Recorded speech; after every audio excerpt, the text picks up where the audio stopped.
today I will talk about the current of FET and also capacitance of FET, and lastly I will talk about CMOS briefly. So let's start. Actually, in the last class we talked about the pinch off and saturation and so on. So I will talk to continue that theory.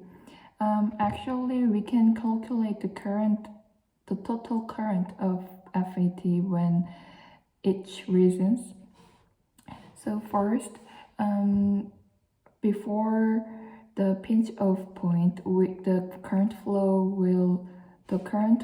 linear. So we can calculate the linear current amount based on this equation. So yes, this is the equation of the linear reason current, and this equation is the current amount of saturation reason. So this two equation is a little bit different, but because of that point, this will be different.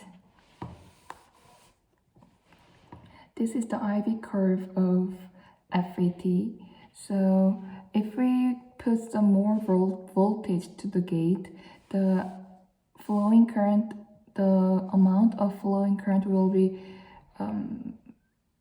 be bigger than before. So actually at 1 volt, if we put 1 volt to the FET, the current will flow only little bit, but after we put more and more voltage to the gate, the flowing current of drain and source will be bigger, and also the IV curve will be changed like this. And then let's talk about sub-threshold voltage. This is the before reason of threshold voltage. In the pinch, after threshold voltage, the strong inversion will be happened and channel will be made. However, before the threshold voltage, ideally there are no current will be flow, but however, actually some few current will be flow on that reason. So we should know about the subthreshold voltage.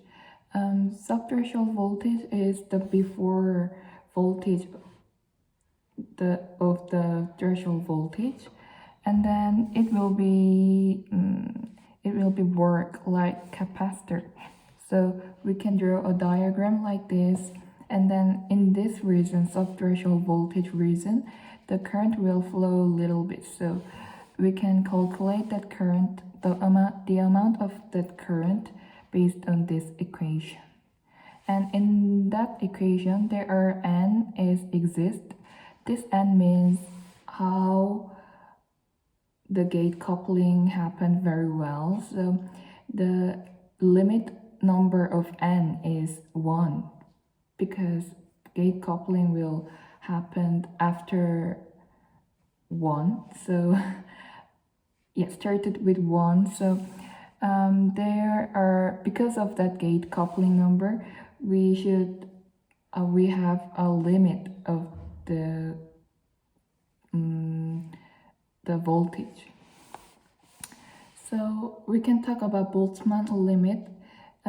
Actually, before I talked about the limit because of gate coupling numbers, Boltzmann limit means the subthreshold voltage will not be smaller than 60 millivolts per decade at room temperature. Because of that gate coupling number, we should yes, this limit will influence some current and voltage at subthreshold voltage reason. So we should know about the Boltzmann limit, and we should use it too. And then let's talk about CMOS. CMOS is made by P Mosfet and NMOS FET. So if we add to things, and then we can use that for CMOS. CMOS is actually there are no power decrease because it use it can flow the current very well. So we can draw a diagram about CMOS like this.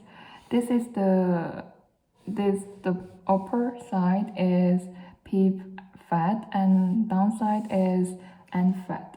So we can connect with this line, and then this is source, drain, source. There are words like NMOS and PMOS. Let's talk about more. CMOS can use switch and inverter. Actually, we use CMOS to inverter. So I will explain how the CMOS can work like inverter. If we put 1 volt to the gate, this is gate, and then it will flow to the PMOS and NMOS. Actually, PMOS have bubble, so the input voltage will be changed to 0. However, in the NMOS reason, that 1 volt will flow, so that 1 volt means it turn on the switch, so that just that channel will be made, and then it will work like short. So the current will be flow to this way, and then in this part, this is connected with ground. So actually, in conclusion, that 0 voltage will be the output voltage.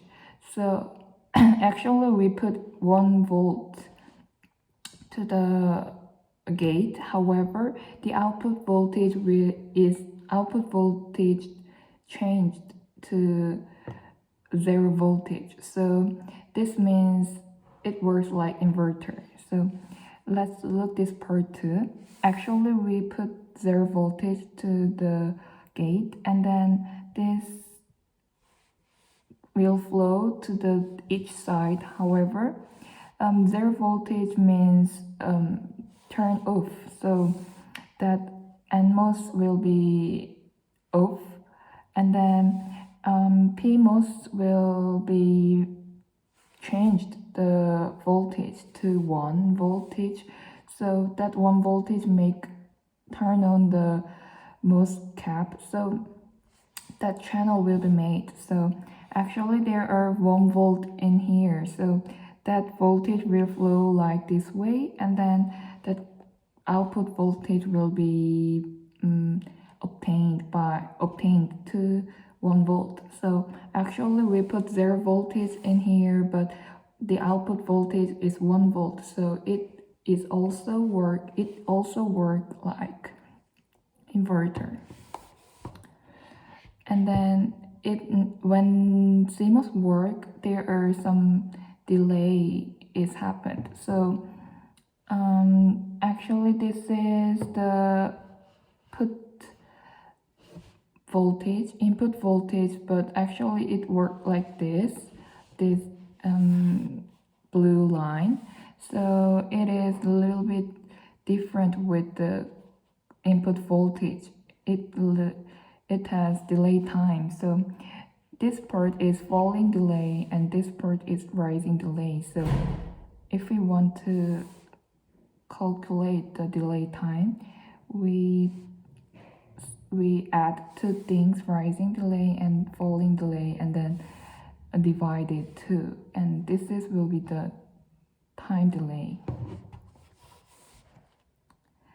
So for using the CMOS, how much power will be used is the most important things.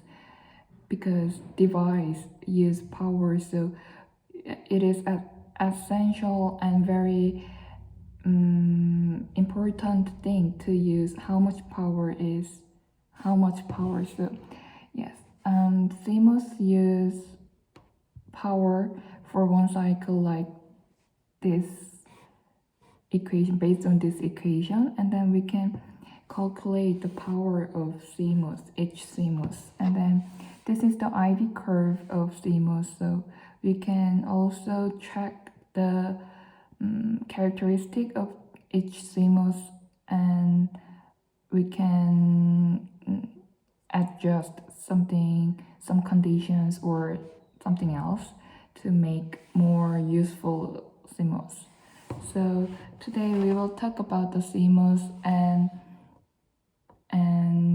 MOSFET. So thank you for watching my video.